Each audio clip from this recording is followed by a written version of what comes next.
കേകയപുത്രി തൻ വാക്യം ശ്രവിച്ച രാമദേവൻ ക്ഷണം മാതാവോടോതി, എൻ താതൻ തൻ സത്യത്തെ പാലിച്ചിടാനായി പാരം ശ്രമിക്കും ഞാൻ സത്വരം നിർണയം.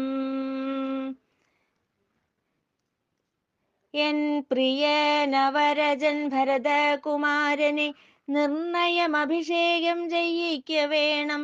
ഈ 7 വർഷം വിപിനവാസത്തിനായി ഈ ക്ഷണം തന്നെ പുറപ്പെടാം ഞാൻ. രാജഭോഗം ക്ഷണഭംഗുരം മമ മാതേ, ഖേദമെനിക്കേതുമില്ലെന്നറിഞ്ഞാലും മാതാവാം നിന്നുടെ വാഞ്ചിതമൊക്കെയും ക്ലേശമില്ലാതെ സാധിച്ചിടും നിർണയം. യുദ്ധം കൈകേയിയോടുര ചെയ്ത രാമൻ തപ്തഹൃദയനായി ചാഞ്ചല്യം പൂണ്ട് മെത്ത വെടിഞ്ഞു കിടന്ന അരജനെ സദ്യുക്തികൾ കൊണ്ടു ആശ്വസിപ്പിച്ചു. തൻ പെറ്റ മാതാവാം കൗസല്യയോട് പക്വതയോടെ കാര്യമറിയിക്കാൻ യുക്തനായ രാമൻ ഗമിച്ചാൻ അതിദ്രുതം. എത്രയും വേഗം തത്ര എത്താനായി കന്ദർപ്പസുന്ദരനാകും ശ്രീരാമൻ കൗസല്യാദേവി തൻ ചാരത്തണഞ്ഞ് മന്ദേതരം ചൊല്ലി കൈകേയി മാതാവിനന്തരംഗത്തിലെ അഭിലാഷങ്ങൾ. ശ്രീരാമനുര ചെയ്ത വാക്കുകൾ കേട്ട് വേബധൂ പൂണ്ട കൗസല്യാദേവി ദേഹാഭിമാനം വെടിഞ്ഞ് ത്രപാഹീനം രോദനം ചെയ്തങ്ങൂഴിയിൽ വീണു. കൗസല്യാമാതാവിനാകുലഭാവത്തിൻ മൂലമറിഞ്ഞ സൗമിത്രി ലക്ഷ്മണൻ വിദ്വേഷം പൂണ്ടങ്ങൗദ്ധത്യമാർന്ന് വൈശ്യാനരനെ പോൽ ജ്വലിച്ചു നിന്നു. എൻ താതനെയും മറ്റു മാറ്റാന്മാരെയും ബന്ധിക്കും നിർണയം കാരാഗ്രഹം തന്നിൽ. എൻ ഭ്രാതാവാം രാമൻ അഭിഷേകം ചെയ്യണം, ത്രാണി എനിക്കതിനായുണ്ട് നിർണയം. ലക്ഷ്മണ സാന്ത്വനം.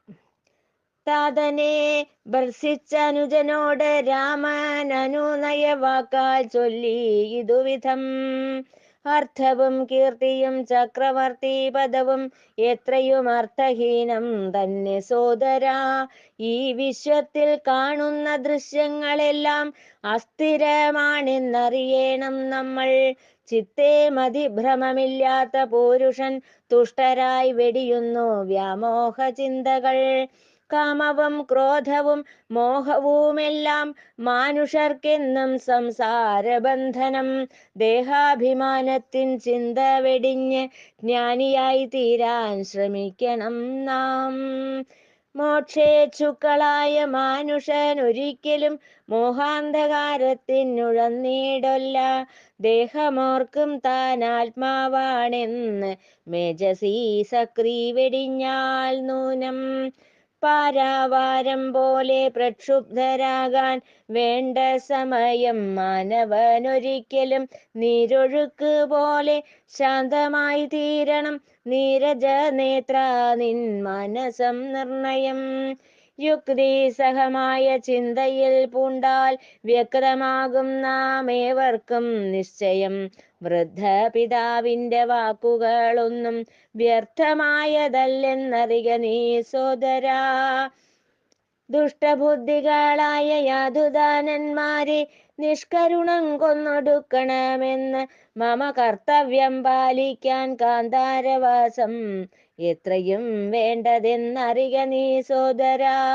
ജന്മജന്മാന്തരെ വിധിച്ച കർമ്മങ്ങളെ ബ്രഹ്മമെന്ന് ചിന്തിച്ച് ചെയ്യുക വേണം. കർമ്മഫലങ്ങളിൽ കാംക്ഷയില്ലാതെ നിർമ്മല ചിത്തരായി തീരേണം നാം. ആശകളെല്ലാം പാശങ്ങളായി ആത്മാവിനെ എന്നും ബന്ധിച്ചു നിർത്തുന്നു. ആശയും ദ്വേഷവും പാടെ വെടിഞ്ഞ് ആത്മാവിൻ സൗഖ്യത്തെ പാലിക്കേണം നാം. തത്വാർത്ഥമായുള്ള കാര്യങ്ങളെല്ലാം നിസ്തർക്കം സൗമിത്രി കേട്ട ശേഷം അസ്ഥിരമായുള്ള ജീവിതചര്യ തന്നർത്ഥം ഗ്രഹിച്ചവൻ ശാന്തി പൂണ്ടു.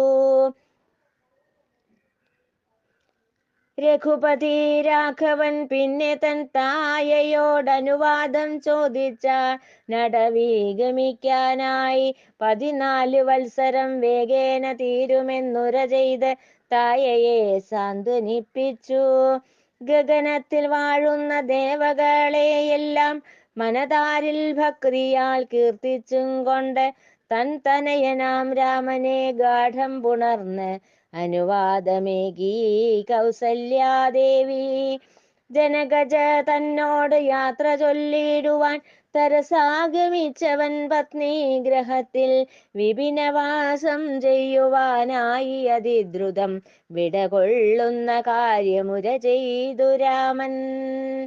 രാമൻ തന്നോക്തി ശ്രവിച്ച വൈദേഹി കാണായി കാഞ്ഞിരം ഭക്ഷിച്ച പോലെ ആമയം പൂണ്ടവൾ നേത്രാമ്പു തൂവി കാന്തനോടർത്ഥിച്ചു സഹചാരിണിയാക്കാൻ.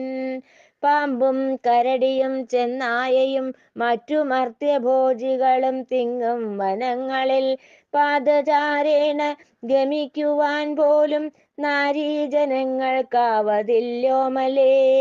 ഇത്തം ശ്രീരാമൻ തന്നോക്തികൾ കേട്ട് തപ്തഹൃദയയായി തീർന്നെങ്കിലും ദേവി ഭർത്താവിൻ്റെ കൂടെ ഗമിക്കുവാനായി വത്കലധാരിണിയായി നിലകൊണ്ടു.